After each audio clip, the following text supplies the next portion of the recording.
Hoje a gente vai mergulhar no capítulo 3 do livro de Juízes. E olha, ali tem uma série de histórias, sabe? Umas histórias bem dramáticas que acabam revelando um padrão que se repete sem parar. E o mais interessante é que esse padrão não é só sobre um povo antigo, não. Talvez ele diga muito sobre a própria natureza humana. E para a gente começar, as fontes que analisamos trazem uma reflexão que, nossa, é bem profunda. É uma pergunta que atravessa os séculos e chega até nós hoje. Por que será que, muitas vezes, são as dificuldades que nos fazem olhar para cima, que nos aproximam da fé, muito mais do que os tempos de paz e bênção? É uma boa pergunta para a gente manter em mente durante toda essa nossa conversa, né? Então, nosso roteiro de hoje vai ser assim. Primeiro, a gente entende o contexto, essa ideia de um teste para Israel. Depois, a gente mergulha de cabeça no ciclo da desobediência, que é a chave de tudo.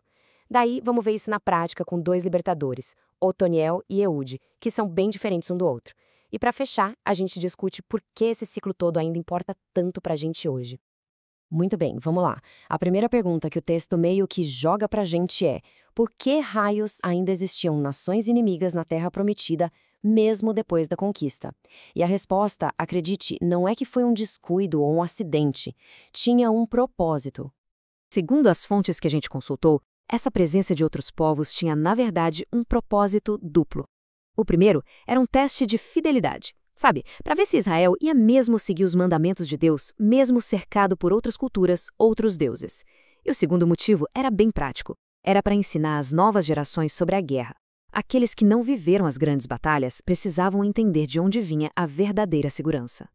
E é aqui que a gente chega no coração da nossa análise de hoje. Porque os acontecimentos no livro de Juízes, eles não são aleatórios. Não mesmo. Existe um padrão muito claro, um ciclo que se repete e se repete e se repete de novo. É quase como assistir ao mesmo filme várias vezes, só que com personagens diferentes. E a lógica desse ciclo é fascinante. Pensa só. Tudo começa com o passo 1, o pecado. Geralmente eles se esqueciam de Deus e começavam a adorar ídolos.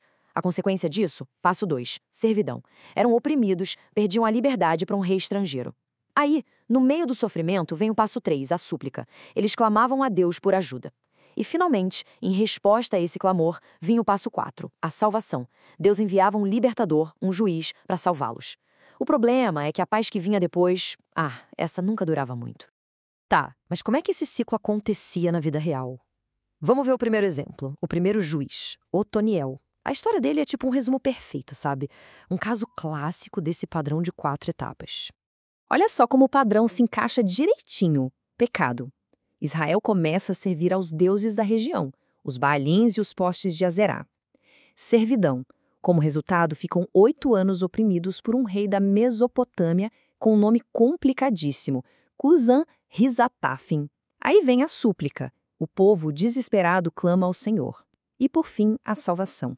Otoniel aparece, cheio do Espírito do Senhor, derrota o rei e liberta o povo. Perfeito. O ciclo se fecha. E o resultado? 40 anos. 40 anos de paz. Pensa só, é uma geração inteira vivendo sem guerra. É um tempo e tanto, mas a gente já sabe como essa história continua, né? O ciclo sempre volta. Bom, a paz acabou e agora a gente vai para a segunda volta do ciclo. E, gente, a história muda completamente de tom. A de Eude é muito mais cinematográfica, cheia de detalhes, de tensão. E o herói da vez? Ele não podia ser mais improvável. E essa comparação entre os dois é super importante para a gente sacar a mensagem aqui. De um lado, a gente tinha Otoniel, que vinha da tribo de Judá, a mais poderosa, e do outro, Eude, que era da tribo de Benjamim, a menor de todas. Um líder convencional contra um assassino canhoto. Os comentaristas apontam que isso é de propósito, é para mostrar que Deus pode usar tanto o que parece óbvio e forte, quanto o que parece fraco e improvável. A vitória não vem da força humana. E dessa vez a coisa estava feia. A opressão já durava 18 anos, sob o comando do rei Eglon de Moabe. O texto bíblico faz questão de dizer que ele era um homem muito, muito gordo. E a missão de Eude não era comandar um exército em campo aberto, não. Era algo muito mais arriscado, uma missão de assassinato, quase de espionagem. E a partir daqui, a história parece um filme de espionagem. Sério, pensa na cena. Eude consegue entrar no palácio com a desculpa de entregar um tributo. Para ficar sozinho com o rei, ele diz que tem uma mensagem secreta de Deus. O rei, curioso, manda todo mundo sair. E aí vem o golpe de mestre. Eude era canhoto, então ele escondeu um punhal de uns 45 centímetros na coxa direita. Ninguém ia revistar ali. O ataque é fatal. O texto é bem gráfico, diz que a lâmina sumiu na gordura do rei. E a fuga? Genial. Ele tranca a porta por dentro, fazendo os guardas pensarem que o rei só queria privacidade, talvez no banheiro, sabe? Isso deu a ele tempo de sobra para escapar. E o resultado dessa missão super ousada? 80 anos de paz. É o dobro do tempo que Otoniel conseguiu. Foi uma libertação tão impactante que a Terra descansou por 2 gerações inteiras. Mas a gente já sabe, o ciclo é implacável e uma hora ele volta.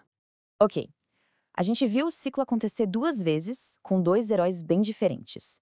Agora a pergunta que fica é, e daí? O que isso tudo significa? Por que esse padrão é importante? E é sobre isso que os comentaristas que a gente estudou trazem umas ideias bem legais. Uma das comentaristas, a Rosana Barros, vai direto na raiz do problema, lá no primeiro passo do ciclo, o pecado. Ela diz que o grande erro foi o tal do jugo desigual. Ou seja, quando os israelitas ignoraram a ordem de não se misturar com os povos vizinhos, de não casar com eles, eles abriram a porta para a idolatria. E foi essa mistura, segundo ela, que deu o pontapé inicial em todo o ciclo de sofrimento. E é interessante pensar que esse conceito de jugo desigual vai além do casamento ou da religião, sabe? Ele pode ser aplicado a qualquer tipo de parceria, seja num negócio, numa amizade, qualquer situação onde existe uma diferença tão grande de valores, de princípios, que acaba puxando uma das partes para baixo. Essa incompatibilidade fundamental pode levar a um desvio de rota, a uma instabilidade que, no fim, pode causar muito estrago. E essa reflexão que os comentaristas trazem é talvez uma das mais fortes de todo esse capítulo. O ciclo mostra que o pedido de socorro na hora da crise sempre é ouvido. Só que viver pulando de crise em crise, esperando a água bater no pescoço para só então pedir ajuda, é um jeito muito sofrido de viver. A sugestão aqui é que talvez exista uma escolha. A escolha de buscar uma conexão que não seja baseada só no desespero, mas na constância, na paz. E com isso a gente meio de fecha o nosso próprio ciclo aqui, voltando àquela pergunta lá do começo. Esse padrão que a gente vê em Juízes, no fundo, é muito mais do que só uma história antiga. Ele funciona quase como um espelho, né?